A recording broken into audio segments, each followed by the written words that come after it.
Dios determinados a servir a nuestro Dios. Y aquí estamos en la cita de la noche, bueno, para estudiar Daniel capítulo 5. Vamos entonces a hacer una oración, damos la bienvenida a todas las personas que están aquí conectadas, que estamos con corazón dispuesto, que estamos siguiendo este estudio de Daniel que yo creo que nos ha hablado mucho a nuestros corazones. Yo quiero que si Dios le ha hablado a su corazón, usted me diga allí, amén, que Dios nos está hablando de cosas muy específicas para tomar esa determinación, para estar con ese propósito firme de vivir una vida que agrada a Dios, que ese es el propósito eterno, vivir para Él, que nuestras vidas sean para Él y para servirle. Y bueno, vamos entonces a orar para que miremos el capítulo 5 de Daniel. Quiero que ahí donde usted esté cierre sus ojos y le diga gracias Padre Celestial, gracias Señor porque Tú nos regalas vida, Señor, para estar en tu presencia. Gracias, Señor, porque tú estás aquí con nosotros en la congregación de los santos. Tu palabra dice, Señor, tu palabra que es verdad, que donde hay dos o más reunidos en su nombre, ahí estás tú. Señor, hoy tu nombre es levantado sobre nuestras vidas. Gracias por la fortaleza que tú nos has dado. Gracias, Señor, por todo lo que estás haciendo en este tiempo. Señor, porque estás hablándonos de propósitos firmes como el propósito de hoy, Padre de la gloria, de obedecerte, Señor, de guardar tu palabra, Señor. Y hoy te damos gracias, Señor, porque tú siempre nos estás instruyendo y hablando, Señor, enseñando a través de tu palabra. A ti sea la gloria en el nombre precioso de Cristo Jesús. Amén y amén, mis amados. Vamos entonces con Daniel capítulo 5. Y vamos a leer, recuerde que es muy importante que tenga allí la palabra, que usted también pueda subrayar y que pueda, le pedimos al Espíritu Santo de Dios que abra nuestro entendimiento y que nos dé sabiduría para entender lo que Él quiere hablar de una manera personal a nuestras vidas. En Daniel capítulo 5 habla de la escritura en la pared. Y antes de que empecemos con Daniel capítulo 5, quiero hablarle de cuál es la idea principal de este capítulo, de este texto de Daniel capítulo 5. La idea principal de este texto es mantenerse en santidad y comunión con Dios. Es decir, que nos mantengamos en santidad, o sea, algo que se mantiene. Mantenerse en santidad y comunión con Dios. Y quiero que leamos el texto de Primera de Pedro antes de empezar la lectura de Daniel. Primera de Pedro 4, versículo del 2 al 3. De hecho, cuando uno busca Primera de Pedro 4 dice vivir para Dios, ¿sí? O sea, el propósito eterno es que nosotros vivamos para Dios. El propósito eterno es que nosotros vivamos una vida que le glorifique a Él.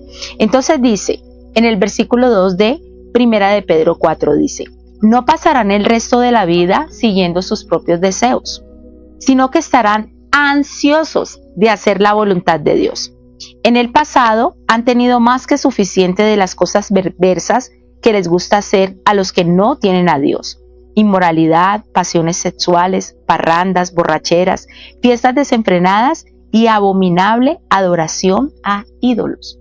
O sea, aquí la palabra de Dios nos está hablando, ¿sí?, de una vida pasada que tal vez no glorificaba a Dios, pero que no nos la podemos pasar toda la vida teniendo esos deseos, no, sino que dice la palabra de que estaremos deseosos, ansiosos de hacer la voluntad de Dios.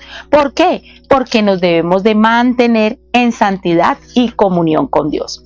Entonces vamos a ver en capítulo 5, ¿sí? Vamos a ver primeramente, este capítulo hay dos palabras fundamentales, ¿sí? El juicio de Dios y la disciplina de Dios. De este capítulo es que habla el capítulo 5. Y por eso es importante mantenerse en santidad y comunión con Dios. Entonces, bueno, por aquí me están respondiendo amén, amén, amén de la pregunta que les hice. Me gusta que interactuemos. Vamos a leer el capítulo 5, versículo 1. Dice, muchos años después, el rey Belsasar, acuérdense que estuvimos hablando en el capítulo 4 hasta el rey Nabucodonosor.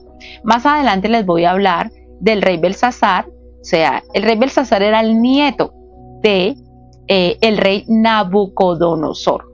Era el nieto del rey Nabucodonosor. Entonces dice, muchos años después, el rey Belsasar ofreció un gran banquete a 1000 de sus nobles y bebió vino con ellos.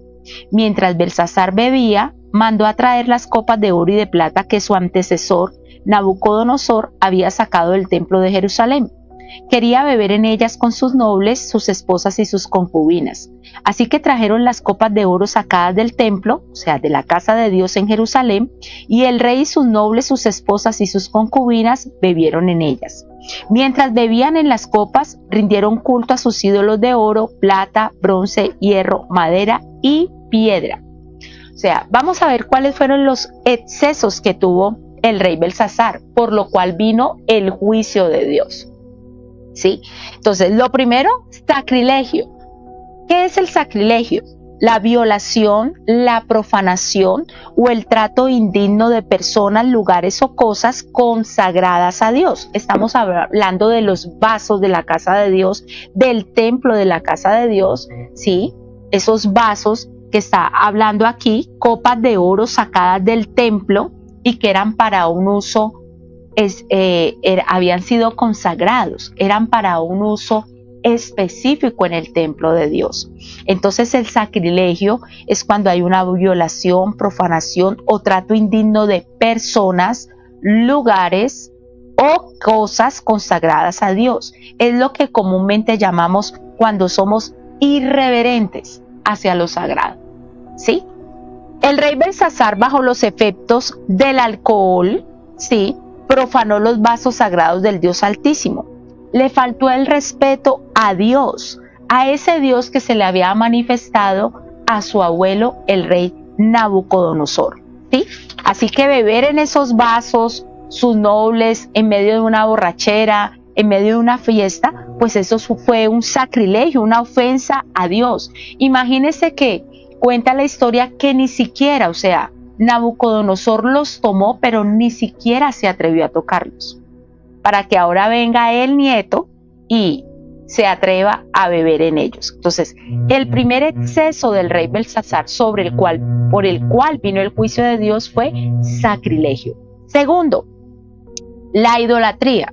En el versículo 4 del capítulo 5 vemos que dice: mientras bebían en las copas, rindieron culto a sus ídolos de oro, plata, bronce, hierro, madera y piedra, ¿sí? La idolatría, ¿sí? La idolatría es adoración, veneración o servicio rendido a cualquier objeto o persona o imagen que toma el lugar de Dios en la vida de una persona. Toma el lugar que le corresponde a Dios, que es el primer lugar.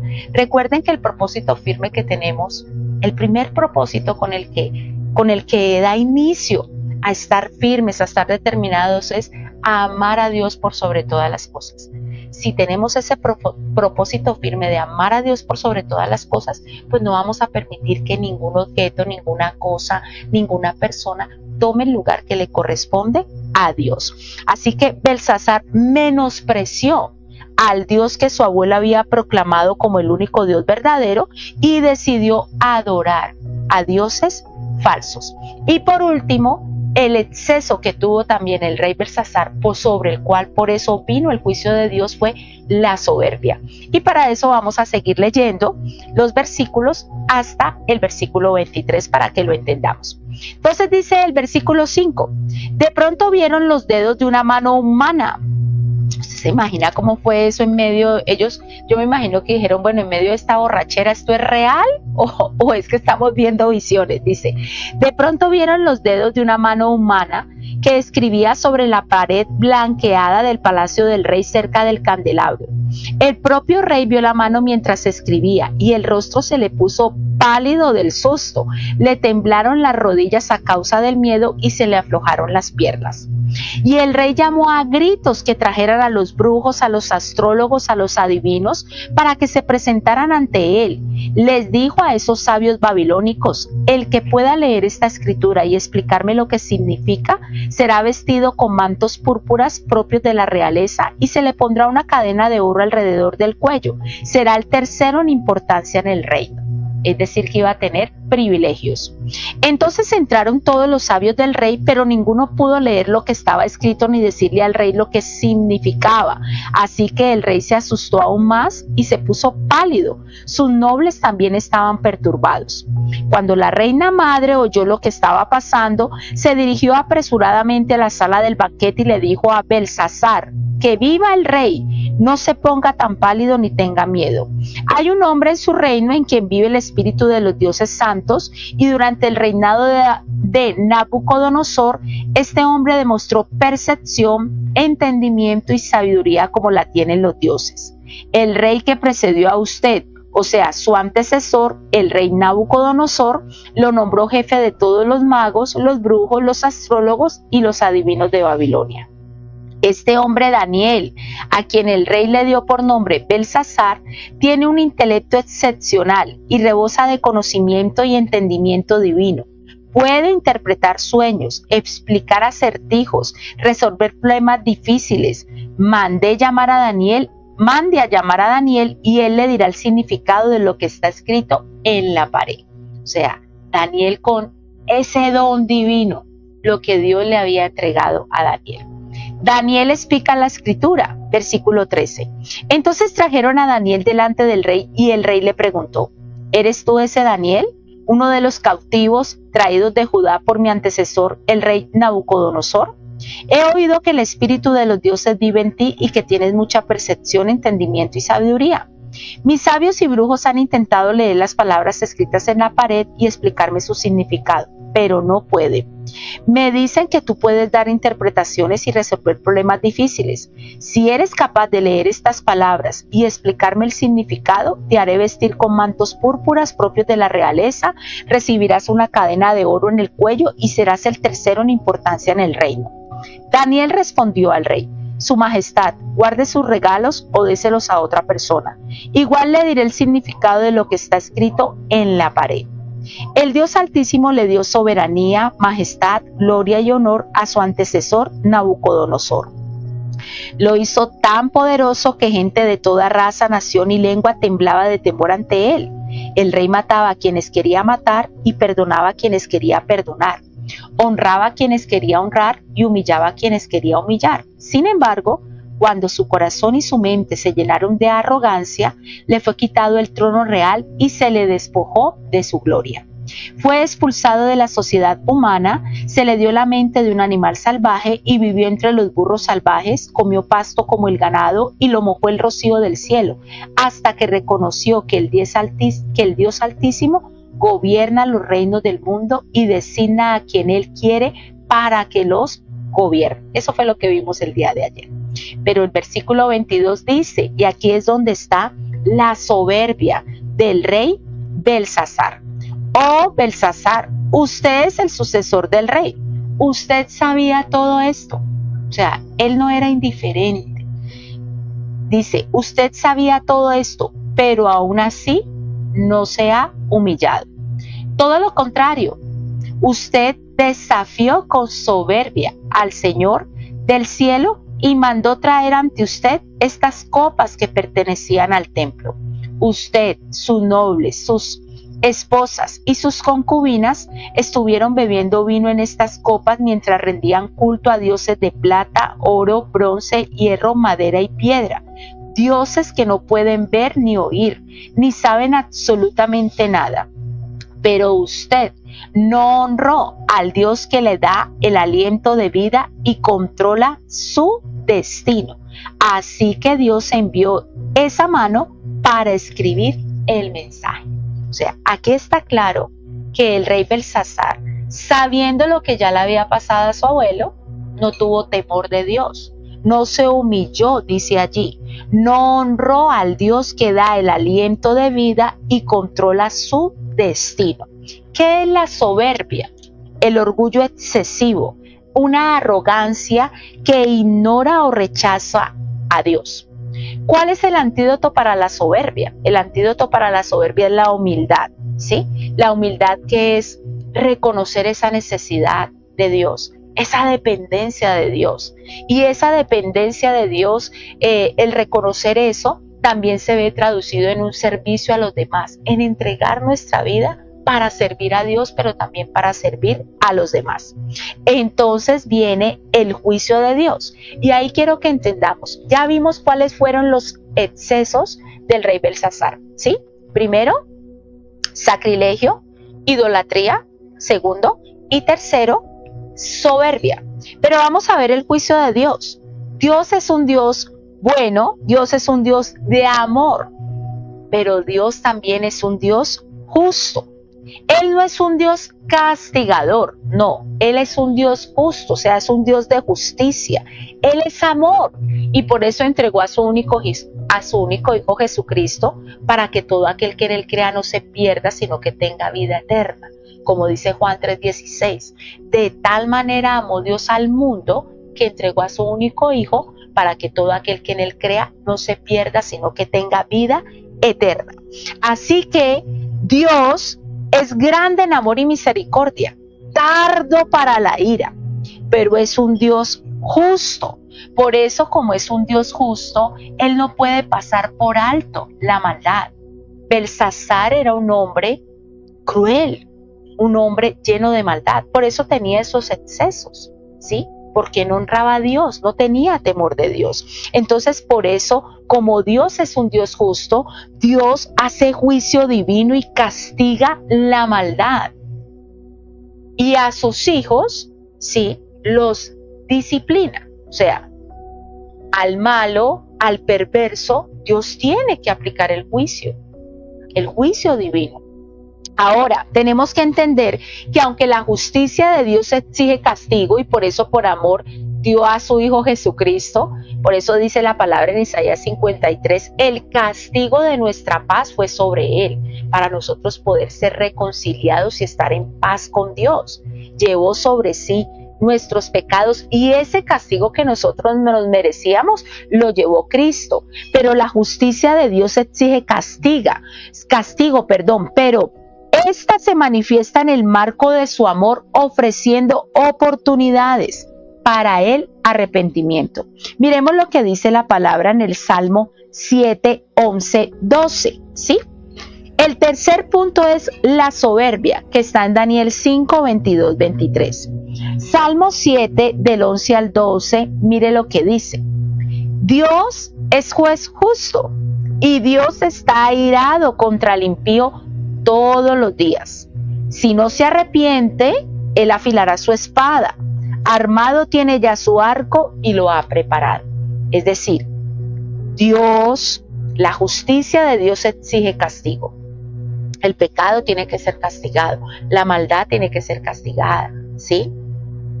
Pero en el marco del amor de Dios, la justicia, sí, Él nos da la oportunidad de arrepentirnos. Nos da la oportunidad de recibir a Cristo en nuestro corazón. ¿Para qué? Para que nosotros seamos perdonados de nuestros pecados. Y de esa manera ya Cristo pagó el castigo por nuestros pecados. Entonces, Dios es lento para la ira y grande en misericordia, dice el Salmo 103:8. Entonces, para el malo, para el perverso, viene el juicio divino. Pero para el Hijo de Dios, sí, como ya estamos en Cristo, no es el juicio, sino la disciplina del Señor.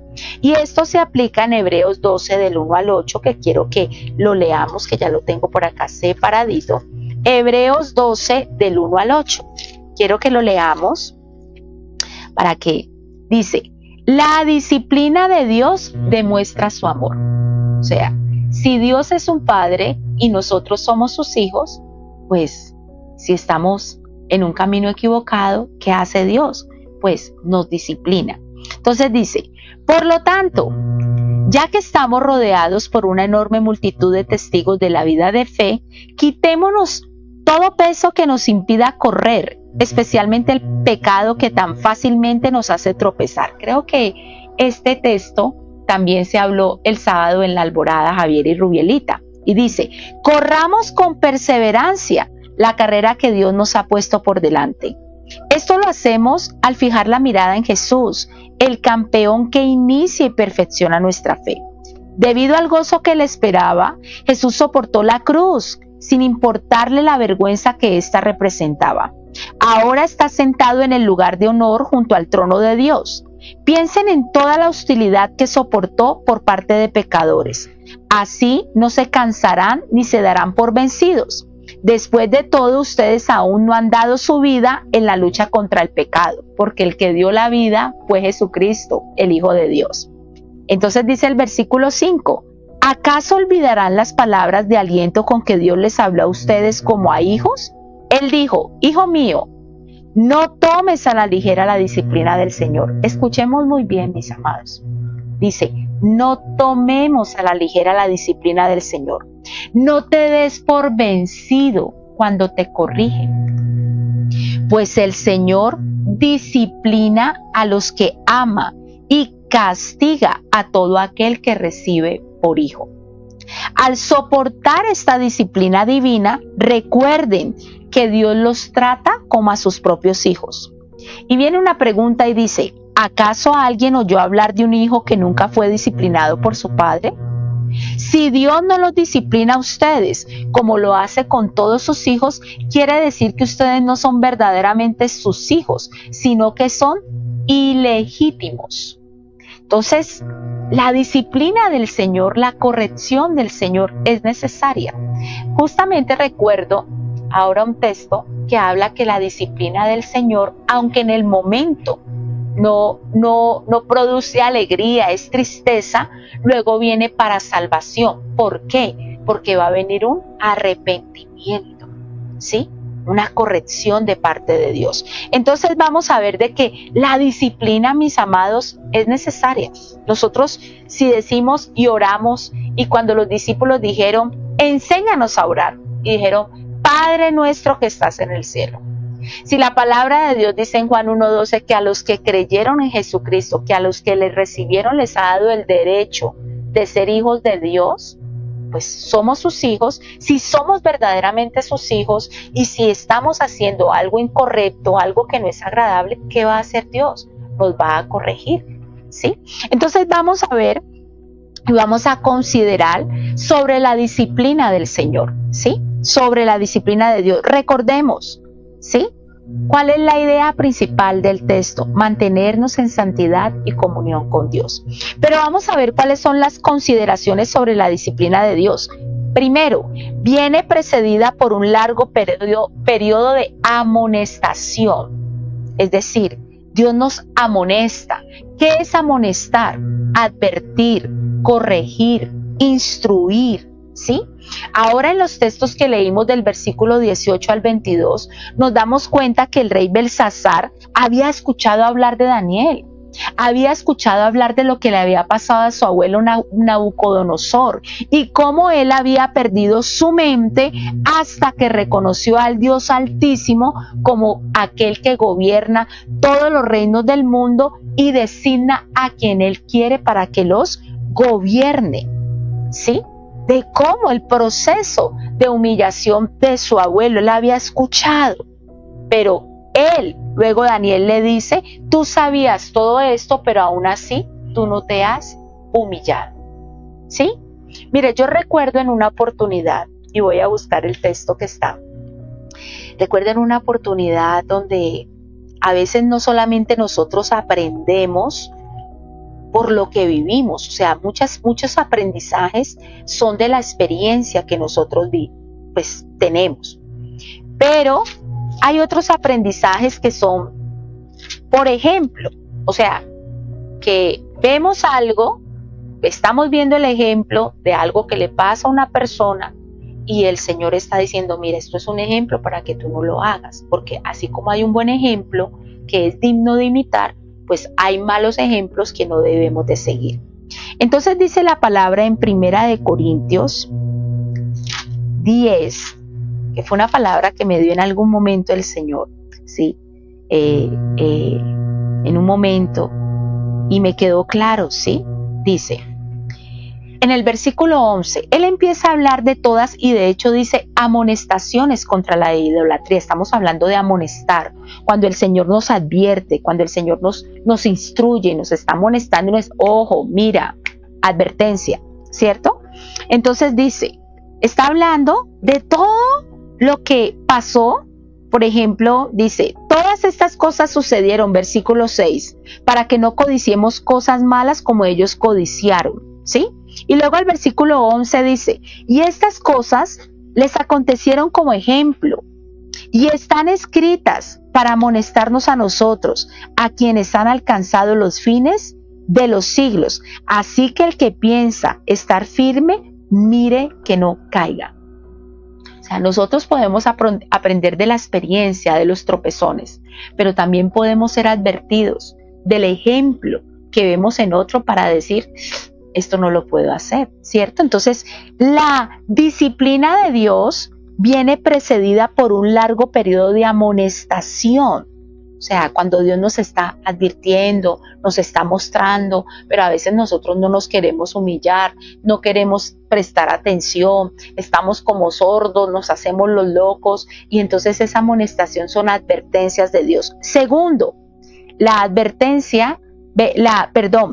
disciplina llega cuando a veces se cree que está uno en la cúspide del éxito. O sea, a veces uno cree que todo está súper bien. No, es que todo está súper bien. Eso fue lo que le pasó al rey Belsasar. El rey Belsasar, él pensaba que él estaba en el cenit de su reinado, pero no sabía que los ejércitos medo-persas estaban sitiando a Babilonia, ¿sí? En ese momento en que él estaba allí en el banquete celebrando, el enemigo por otro lado estaba sitiando la ciudad. Ahora vamos a ver que se cumplen las profecías del profeta Jeremías, del profeta Isaías, se cumplen las profecías que habían dado 20 años antes, donde decía que Babilonia iba a caer.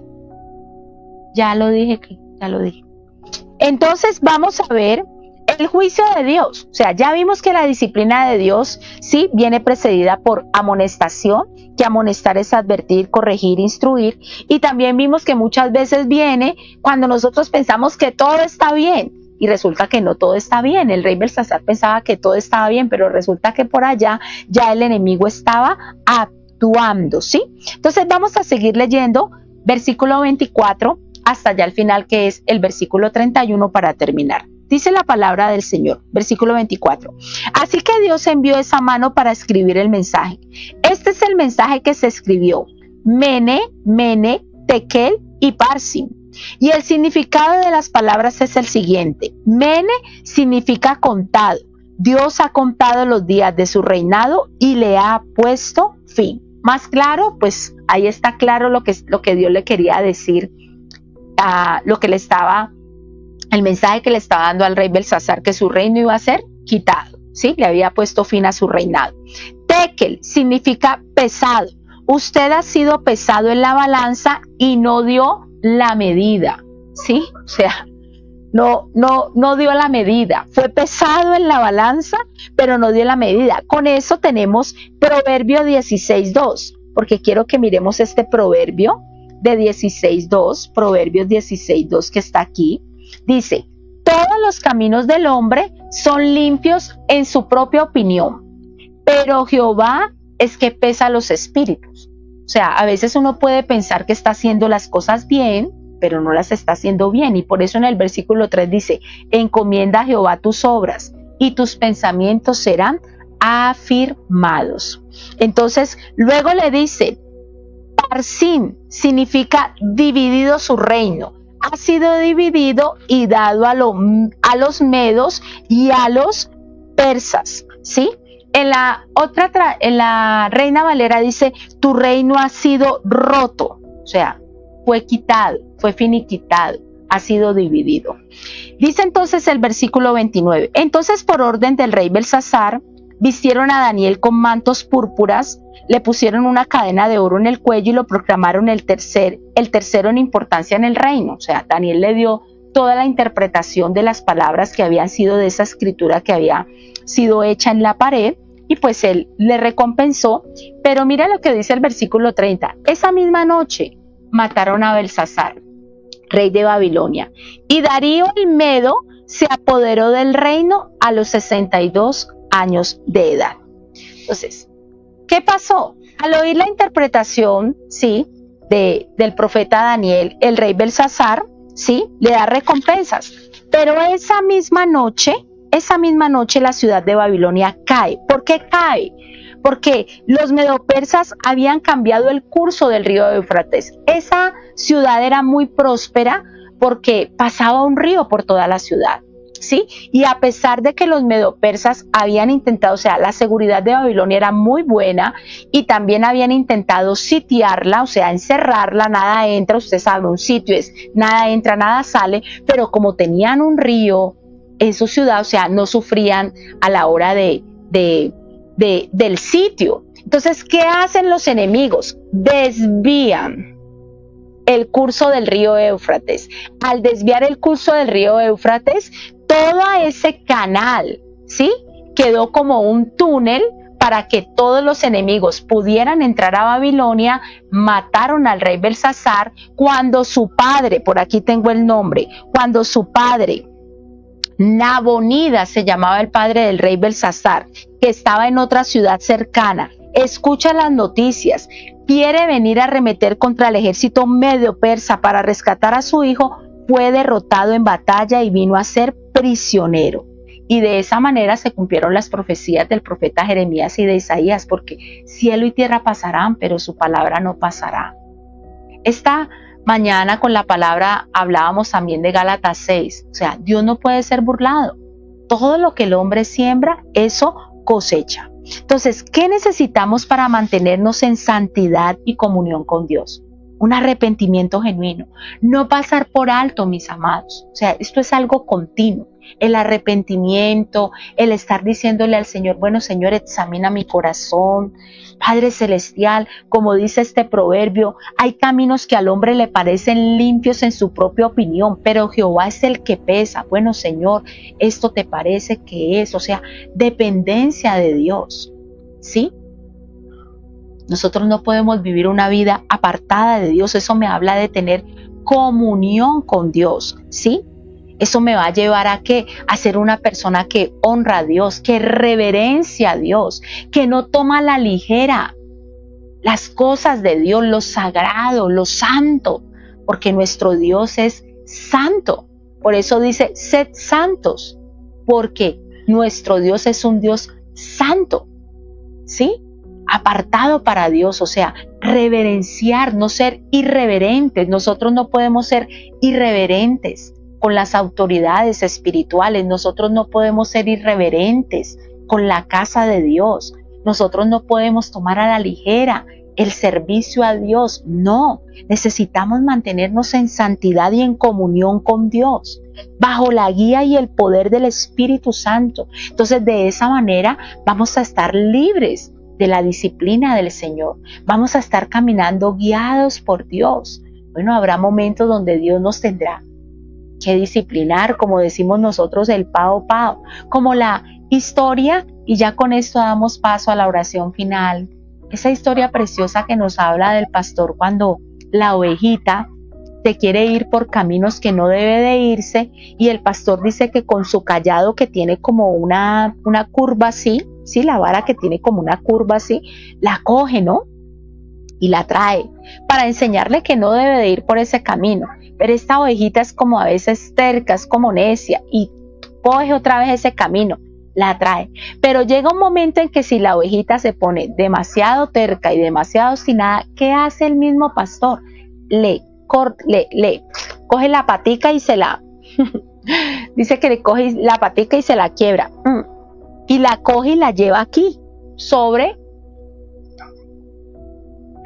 su cuello, ¿cierto? A veces nos pasa eso, mis amados. A veces en la disciplina del Señor, o sea, tenemos que ser de alguna manera corregidos, reprendidos, porque somos hijos de Dios, y un padre que ama corrige a su hijo. El amor no es corrección, no. No, cuando estaba pequeño y le pegaban y lo castigaban y lo corregían, uno decía, es que usted no me quiere, es que usted no me ama. No, un padre que ama corrige. Y nuestro Dios es un Dios de amor. Y como somos hijos verdaderos, ¿sí? En la otra versión de la Reina Valera dice, o si no, ustedes serían bastardos, es decir, hijos ilegítimos. Pero no, somos hijos verdaderos, entonces nuestro Padre nos corrige. Vamos entonces a orar para que Dios nos ayude a mantener esa santidad y esa comunión con Dios. El llamado hoy es: no tomemos a la ligera lo santo, no tomemos a la ligera las cosas de Dios. No permitamos que el orgullo, la soberbia esté en nuestro corazón. No permitamos que ninguna persona, ninguna cosa creada, ¿sí?, puede ser más importante que el Creador. No lo permitamos, ¿sí? Nuestra consigna hoy del propósito que tenemos en este día 4 es obedecer a Dios, honrar a Dios, vivir una vida que glorifique a Dios. Por eso dile en esta hora: Padre Celestial, gracias. Gracias, dile gracias. No somos huérfanos. ¿Sabes que el sentimiento de orfandad es doloroso? Pero no somos huérfanos. Tenemos a nuestro Padre Celestial. Somos sus hijos. Y como hijos, Él nos ama. Quiere lo mejor para nosotros. Por eso en esta noche dile: Señor, hay caminos que me pueden parecer a mí que son caminos limpios, en nuestra propia opinión, pero que Dios es el que los pesa, y como dice la palabra en Isaías 55, Señor, tus caminos son más altos que mis caminos, tus pensamientos son más altos que mis pensamientos. Por eso dile en esta noche: Señor, yo me humillo delante de tu presencia. Señor, escudriña lo más profundo de nuestros corazones, examina nuestros corazones. Señor, hoy venimos delante de tu presencia a decirte: Señor, perdónanos. Perdónanos, Señor, si en algún momento hemos menospreciado, hemos tomado a la ligera tu casa, hemos hablado ligeramente de los hermanos en la fe. Señor, somos personas que, como dice tu palabra en Santiago, de una misma fuente no puede salir agua dulce y agua amarga. Con la misma boca que bendecimos a Dios, no podemos maldecir a los hermanos en la fe, a nuestros semejantes, a nuestro prójimo. Por eso la humildad se ve traducida, es una virtud que se ve traducida en dependencia de Dios, en confianza en Dios, pero también en servicio a los demás. Por eso dile: Señor, perdónanos. Perdónanos, Señor, cuando hemos hablado mal. Perdónanos, Señor, cuando hemos permitido que hayan cosas más importantes que tú, que tus propósitos, que tus planes, que tu voluntad. Alíñanos, Señor. Necesitamos, Señor, propósitos firmes. Necesitamos estar determinados. Necesitamos, Padre de la Gloria, como dice tu palabra en Job, determinarás una cosa y te será firme. Hoy te pedimos, Señor, que bajo la guía y el poder del Espíritu Santo de Dios, tú nos fortalezcas, Señor. Bajo la guía y el Espíritu Santo de Dios nos guíes a toda verdad. Que se rompan ciclos, Señor, de pecado. Que se rompan ciclos, Señor, de ataduras, de excesos, de cosas que no son agradables a ti, Señor. Rompe, Señor. Trae libertad, porque tu palabra dice que donde está el Espíritu Santo de Dios, donde el Espíritu Santo de Dios gobierna, reina, hay libertad. Que Jesucristo vino a nuestras vidas para traer libertad. Gracias, papá. Gracias, Señor. Sigue obrando en nuestras vidas, sigue obrando, Señor, en nuestras familias, Señor. Padre de la gloria, Señor, que aún las cosas que han sucedido en nuestras familias de una manera generacional, que podamos ser personas que cambiemos la historia, porque aún esas cosas que pueden haber sucedido, Padre de la gloria, en nuestra familia que no son buenas, nos sirven como ejemplo para que nosotros no las hagamos. Y también, Señor, la fe, esa fe que trasciende generaciones, será un ejemplo para las generaciones venideras. Como tú nos hablabas de Timoteo, de su abuela, Señor, de su madre, de su abuela Eloída, de su madre Eunice, y esa fe que había sido transferida a Timoteo, Señor, porque nuestra fe trasciende generaciones, Señor. Padre, ayúdanos, Señor, cada día a mantener, Señor, esa santidad, a ser conscientes de la presencia del Espíritu Santo de Dios, para honrar la presencia de Dios y a estar en comunión con contigo, Señor, en todo momento, Señor, porque queremos vivir una vida que te agrade a ti. Afirma, Señor, tus propósitos, tu voluntad, tus planes en nuestras vidas, en nuestra familia. Hoy te lo pedimos en el nombre precioso de Cristo Jesús. Y toma el control, Señor, de nuestro cuerpo. Presentamos este cuerpo como un sacrificio vivo, santo y agradable a ti. Trae, Señor, como decía tu palabra en primera de Pedro, Señor. Trae, Señor, ese deseo, Señor, de hacer tu voluntad, Señor, de llevar a cabo tu voluntad, de llevar a cabo tus planes y tus propósitos, Señor. Hoy te lo pedimos en el nombre precioso de Cristo Jesús y te damos a ti toda la gloria y toda la honra en el nombre de Cristo Jesús. Amén y amén. Y muy apropiada la escritura que nos coloca aquí Esteban Collazos, que dice: hay camino que al hombre le parece derecho, pero su fin es camino de muerte. Que el Señor nos guarde, mis amados. Que el Señor nos guarde. Que el Señor nos guarde de seguir un camino equivocado. Que tengan una bendecida noche. El día de mañana seguiremos en nuestras alboradas, fortaleciéndonos en este periodo de ayuno, y mañana también estaremos estudiando pues Daniel capítulo 6. Para todos los líderes y servidores de la Misión Carismática al Mundo Zona Norte, mañana estaremos en la casa de la fundación, en el Cafecito con Dios, en la casa de Villa del Prado. Estaremos en una reunión para todos los líderes y servidores. Yo sé que Dios nos va a hablar de una manera especial y también va a ministrar nuestros corazones como lo ha venido haciendo, porque Él siempre lo hace. Que tengan una bendecida noche. Chao. Celebremos juntos con amigos y familia de un tiempo muy especial. Somos Misión Carismática al Mundo Zona Norte, mi casa, tu casa, una gran familia. Te esperamos. Celebremos juntos con amigos y familia de un tiempo muy especial. Somos Misión Carismática al Mundo Zona Norte, mi